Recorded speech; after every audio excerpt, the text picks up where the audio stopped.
One of the scenes in the opera Amelia is a Vietnamese village.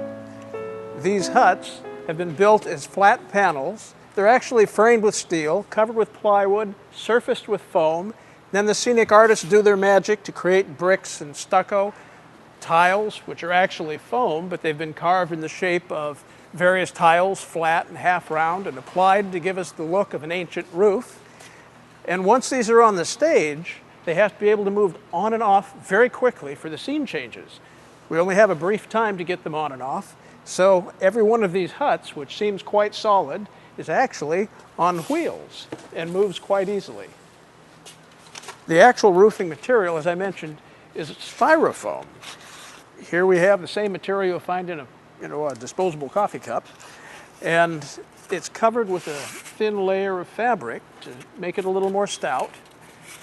It's then applied to the roof, glued down, painted, a little aging, perhaps a little chiseling on the corners, and we end up with an entire tile roof that doesn't weigh much more than a couple of ounces per square foot. Of course, it's not enough just to put a hut out on the stage. To make it look convincing, we do other things. In this case, we've taken flame-retardant plastic grass and woven it into mats that will be placed on the floor surrounding the hut to make it look like it's been here a long time. Hi, I'm Kavanaugh. I'm the master scenic artist for Seattle Opera.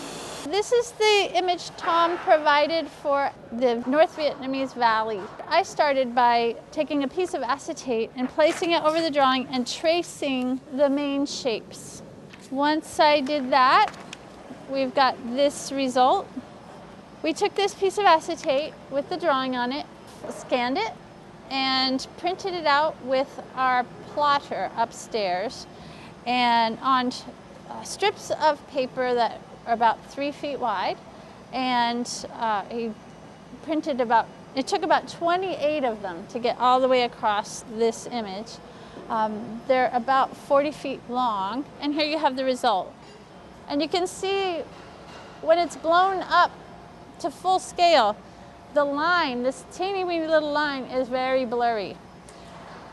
But it was still clear enough that we were able to use it to transfer these lines to the muslin. We use this little wheel, it's called a pounce wheel, a little spiky wheel, to perforate and puncture the paper. We do this quickly. This is charcoal dust. So essentially, I'm making a bag, and what I do ultimately, in this case, to save our backs, is put this little bag on the end of a pole here, and we do this over the entire drop. Voila! These magical shapes have appeared. You basically go over the entire pounce with this marker on a stick. It's really important to follow them because this is your only reference of that giant drawing.